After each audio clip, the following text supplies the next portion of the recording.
E aí pessoal, beleza? Eu sou o Rafael e hoje nós vamos continuar a história da panelinha do Bai. E a história finalmente voltou aos seus trilhos com o Bai, voltando para o setor espiritual. A história continua com o Yi Zheng se aproximando da fronteira do setor corrente sanguínea. Assim que cruzar esse local, ele estará no território do setor espiritual.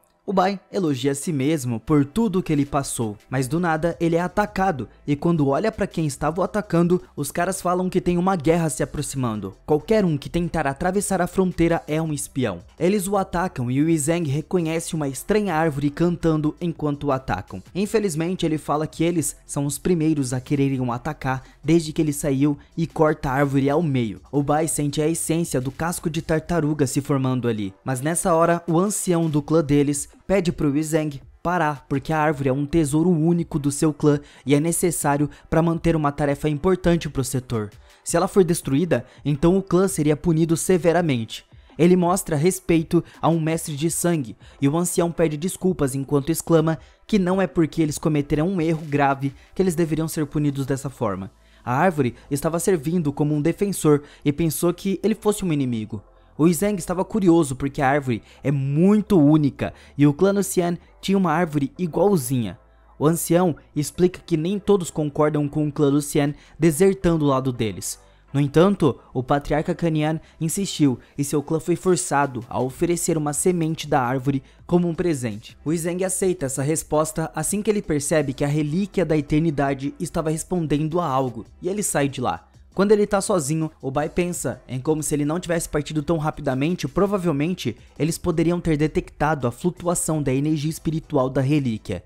Ele não consegue acreditar como a névoa ao redor da árvore era incrível, já que parece ser o que fez aquele chato casco de tartaruga mostrar algum sinal de volta à vida. Quando o Bai olha dentro do casco, ele consegue ver um universo, mas uma tartaruga sai de lá de dentro e olha pro Bai e corre para dentro de novo. O Bai chacoalha até que ela saia, mas dessa vez algo estranho acontece.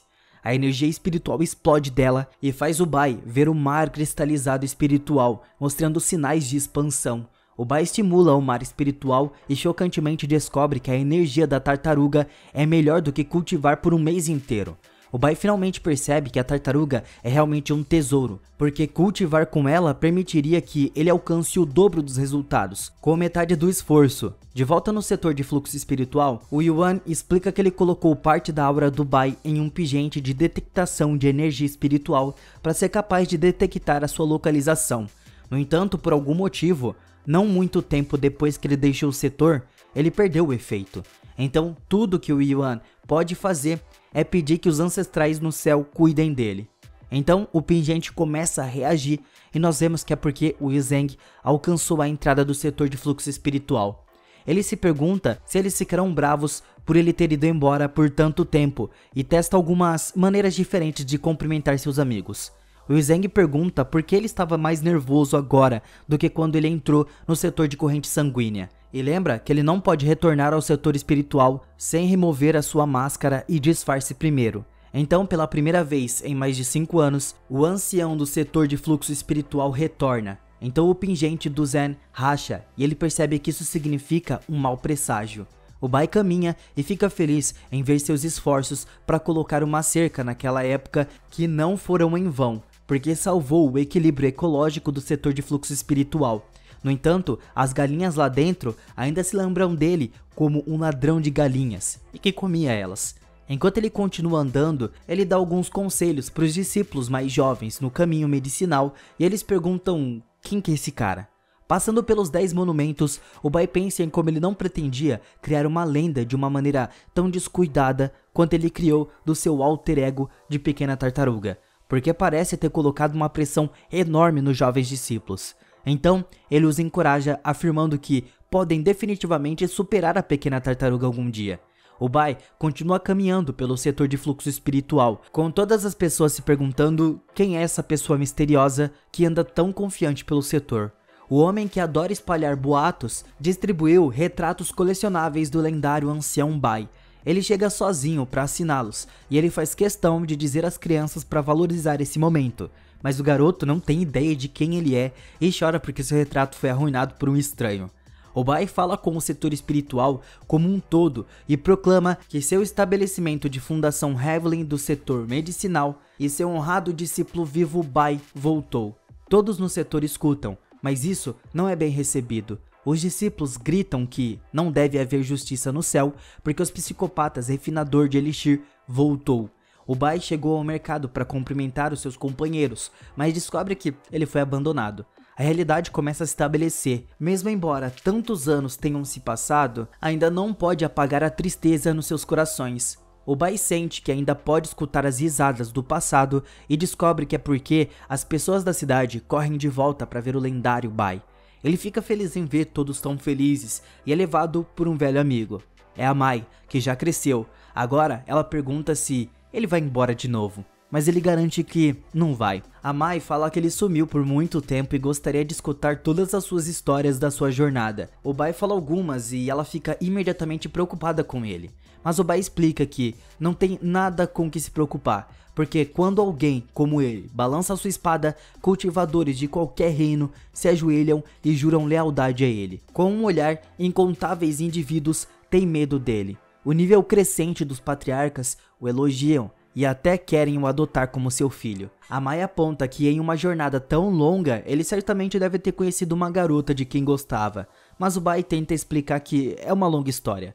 Mas nessa hora, o patriarca do setor espiritual o convoca no salão ancestral. Então, o filho adotivo do Bai, rei da besta, chegou e não encontrou o Bai. Ele fica claramente desapontado ao ver que o Bai foi embora. Então a Mai o segura nos braços. O Bai foi até o Yuan, que explica que ele não deveria ter atingido a sua aura. Eles disseram a todos os forasteiros que o Bai estava em reclusão e eles viram todo o setor espiritual procurando por ele, pedindo desculpas e jurando que agora ele está pronto para refinar os elixires para o setor e fazer as pazes com todo mundo. O Yuan explica que uma guerra estava chegando e eles já enviaram o primeiro grupo de cultivadores para a Estrela da Montanha. É pro Bai fazer de tudo para aprimorar a sua força, porque ele seria enviado na batalha com a quarta implantação de cultivadores.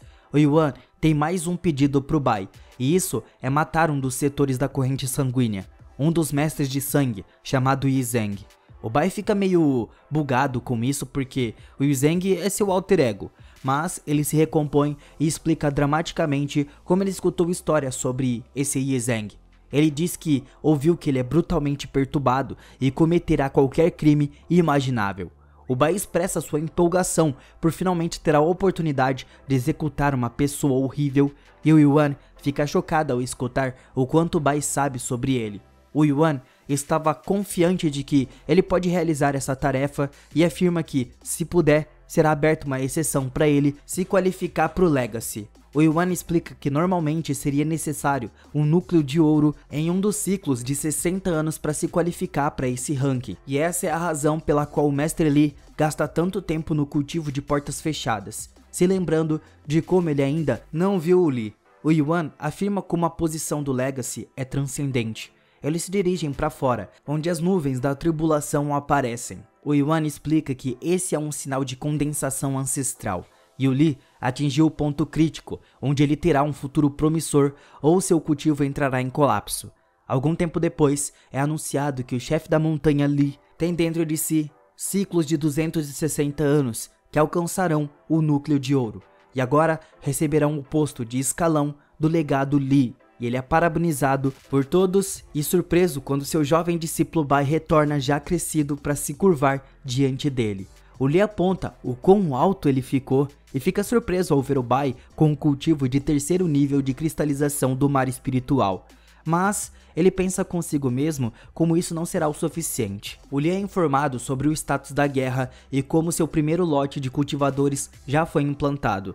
Uma atualização da invasão do setor de fluxo espiritual profundo do setor de pílulas revela que eles já conseguiram subjugar metade dos cultivadores do fluxo de pílulas. O portão final do fluxo de pílulas está atualmente sob cerco, e se o fluxo profundo concluir a sua aquisição, então o poder deles se expandirá sem precedentes. A corrente sanguínea está indo em direção ao espírito para começar uma guerra com eles, e se pergunta se há algo que eles possam fazer para parar ela. Mas o Bai explica que a batalha é inevitável. O Lee revela pro Bai que ele tinha acabado de sentir o seu nível de cultivo e pediu para ir com ele em algum lugar. O Bai estava curioso para saber por que eles estão com tanta pressa, mas o Lee apenas começa a explicar que o rio que atinge o céu transborda em todas as direções, mas o poder espiritual para onde eles estão indo parece estar concentrado em um ponto só. O Lee se surpreende ao ver que o Bai já percebeu isso, e usando os olhos da lei para revelar as montanhas roxas, ele avança um pouco mais e fica maravilhado ao ver o pico oculto da nona montanha se revelar. O Lee explica que apenas aqueles com a herança do fluxo espiritual viram o que ele acabou de ver, e os dois cumprimentam o patriarca. Ele fica furioso ao afirmar que o Bai não alcançou o Legacy e viu algo que ele não tem direito de ver. Essa é a primeira vez que o Bai se encontra com o patriarca do fluxo espiritual, conhecido como um ser perfeito, chamado de Timo. Ele quer de todos os jeitos punir o Bai pelo seu crime, mas o Bai pede desculpas e o Timo fica surpreso ao ver como é apenas um cultivo de estabelecimento de fundação. Mas, de alguma forma, o Bai foi capaz de suportar a pressão e ainda tinha força de sobra para falar. O Timo fez isso como um aviso, e o Bai percebe que o velho estava apenas o testando para ver a sua força até onde ele conseguiria ir para ver se ele é digno de estar aqui diante a presença do patriarca Timo, o supremo do fluxo espiritual.